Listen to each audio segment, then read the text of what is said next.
Selamat pagi, hari ini kita akan bikin obat tradisional, yaitu obat batuk dan flu.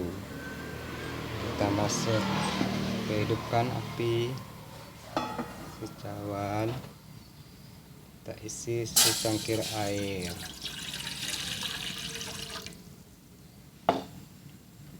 Ini bahan-bahannya ya: gula merah, jahe, sedikit garam.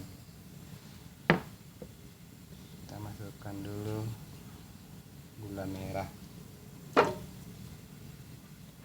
kita masukkan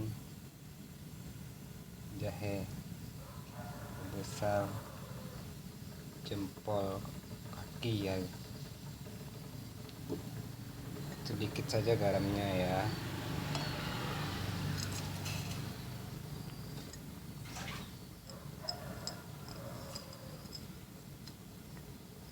Ini bagus untuk obat batuk kering, batuk berdahak.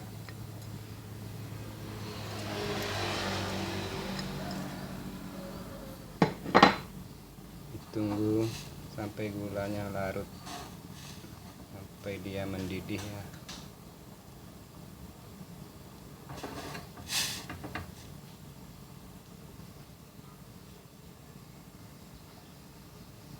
Minumnya ntar kalau udah masak hangat-hangat beku ya.